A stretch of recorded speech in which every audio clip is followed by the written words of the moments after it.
Tertúlia. Meu boa tarde aí para todos. Hoje é a macroconsciencialidade dentro da reeducaciologia. Valdo, então essa fidedignidade dos fatos, ela só vai aparecer quando as retrocognições aumentarem, porque nem os livros psicografados não são fidedignos, eles têm um monte de erro. Por exemplo, eu queria ver muito disso lá no nosso amigo, lá a Krzyzewski, sabe como é que é? Mas eu não achei as coisas que precisava. Já vi insinuações assim, à distância. Uma outra coisa, nessa questão do Egito, eu procurei conversar com um monte de gente, tanto em Londres, nos Estados Unidos, no Brasil, que se interessavam pela arte egípcia antiga, colecionador, né? Para ver o processo como é que é. Mas há certas coisas que a gente não vê. Entende? Agora, o que eu vejo é o seguinte nisso, o que eu sinto nessa história toda. Isso parece até que me mostraram para eu dar um desconto em tudo que a gente vê em matéria de história. Isso faz parte daquilo que você falou ontem, da gente ver a essência. Nas obras, por exemplo, históricas tem isso, tem esses erros crassos, que quem estava lá e a testemunha ocular sabe que não foi daquele jeito, só quem estava pode tirar a dúvida, e na questão das obras psicografadas há muita ingenuidade, porque tem erros crassos nas obras psicografadas, assim, de colocar um personagem num século que é do outro, o problema todo é o e seguinte, só quem estava lá sabe disso. Vamos entender a psicografia. Isso aí é que eu falei lá com o Marcel Souto-Maior. O caso todo é o seguinte, uma pessoa vai fazer uma tradução, ele conhece as duas línguas da tradução perfeita. Uma delas é a língua nativa dele. No entanto, ele é o tradutor, ele trai o autor. Agora, veja, isso é em tradução daquela língua. Agora, pensa bem você traduzir o pensamento de alguém através do seu. Sem acrescentar então, a psicografia, você tem que dar um desconto enorme em tudo, que é uma coisa muito difícil. É muito pior do que fazer a tradução. Vira tradutor. Isso eu já falava no movimento espírita para expor essa situação para o povo. Então, veja, o que acontece? A maioria desses médicos que tem por aí, tudo é fajuto. Você está entendendo?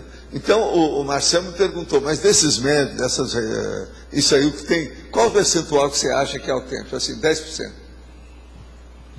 E ele falou assim, mas quem é que, por exemplo, é autêntico? Um deles é o Chico Xavier. Mas mesmo assim você vai devagar.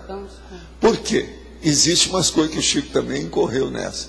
Que é a hora que vem aquela consciência que vai falar de besteira, de abobrinha. E ele traduz aquilo, recebeu tudo fidedignamente. Mas besteira. Então aquele negócio, por exemplo, o Chico recebeu as coisas do jeito que o Hercílio Mais recebeu do Ramatiz, o Allan Kardec recebeu de certos médiuns, dizendo que tinha vida de alta expressão em Marte, que não sei o quê. Isso tudo é bobagem da psicografia. Agora veja, esses três eram da psicografia. Tudo errado. Agora veja, quando eu conheci o Chico, eu já tinha visto isso tudo.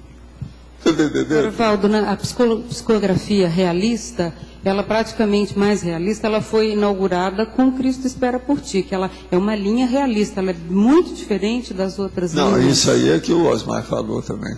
Agora, outro contexto. Tem um espírita agora, que é o Adriano, que fez um livro sobre o outro. Então nós estamos esperando para ver o que é que ele está falando lá.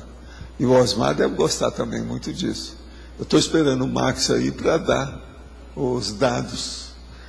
Que ele está querendo passar isso para o CEAREC, aí, editários, né? Agora, você estava falando do Egito, a questão daquele livro psicografado, Rainha Atassu, ele tem uma visão, assim, pictórica do Egito, de costumes, de coisas bem realista, não, né? Tem muita coisa autêntica, Mas agora o processo todo é que é o negócio vamos dizer, o ocultismo. A hora que vem a parte esotérica, não tem nada, é muita coisa que falha na questão dos egípcios. Agora, eu fico tudo pensando, né? Mais tarde isso aconteceu também com a questão do Tibete, que o povo sabia fazer projeção, aquela coisa toda, que eles também sonegaram informação. Agora, o problema todo era um processo de superstição, era um tabu, era um mito. Por quê? Eles achavam que se começasse a falar aquilo, que a maldição cairia sobre a pessoa que falou. Então todo mundo ficava calado. Agora, para mim, isso já vinha da casa real, quer dizer, era do faraó. aquilo veio passando como tradição de um para outro. Então, expunha muita coisa, parecia que estava expondo tudo, não expunha nada. A coisa mais séria dos bastidores, ninguém escreveu.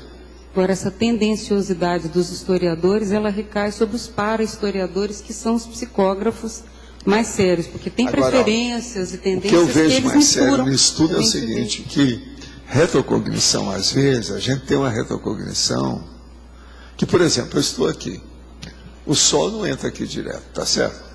Tudo aqui é iluminação artificial. É como se fosse, querendo ou não, o lusco-fusco. Quando a gente sai lá fora, você sempre vê à tarde. Se não está chovendo, é muito mais claro lá fora do que aqui dentro. Então, o nível de claridade aqui é um absurdo, lá fora, no sol. Agora, veja, a gente lembra a mesma coisa do processo da retrocognição.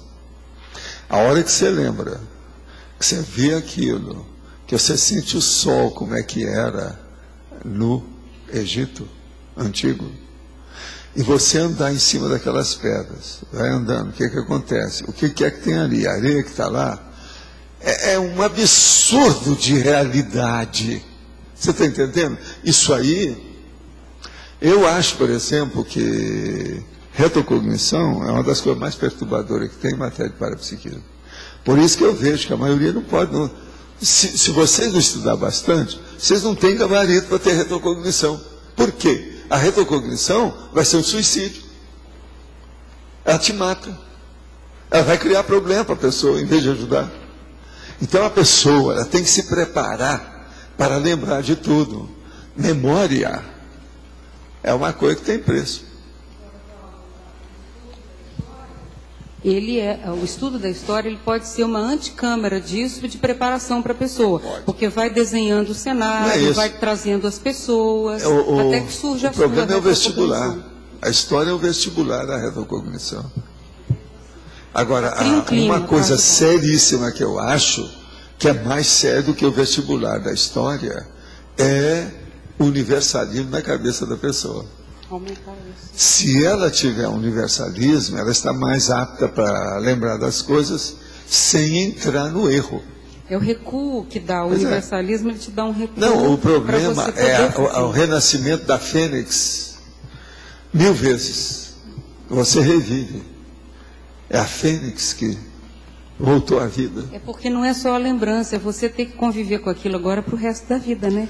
Que pois recuperou a lembrança, não é isso. Tem que conviver. Aqui, uma porção, quer dizer, uma montanha, você está entendendo, de conceitos, tudo vai por água abaixo.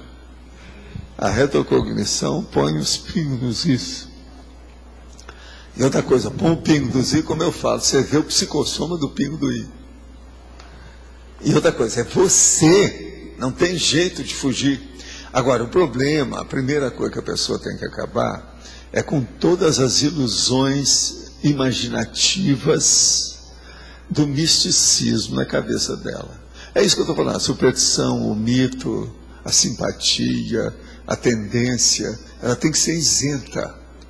Agora, essa isenção precisa de ter universalismo. Ela tem que sobrepairar aquilo que ela vai reviver. Enquanto ela não sobrepaira, o negócio vai ser mais negativo do que positivo para ela. A gente vê, Valdo, que esse sobrepairar, que se fala nisso há tanto tempo, eu lembro de você falando disso, há 20 anos você falava isso, tem que sobrepairar o fato, tem que sobrepairar o fato. Mas qualquer resquício de autovitimização e de autoculpa destrói completamente a possibilidade do aproveitamento dessa experiência. Então esse trabalho é todo Agora, outra coisa, todo mundo deve querer ter retrocognições para ajudar os outros. Pensa sempre na interassistencialidade, que assim a pessoa vai ser ajudada. Ela vai ser ajudada. Gente, existem amparadores de múltiplas especialidades. Na questão da retrocognição, eu desejo que vocês tenham amparadores que sejam historiógrafos. Você entende? São pessoas que estão habituadas com o processo da parapsicoteca.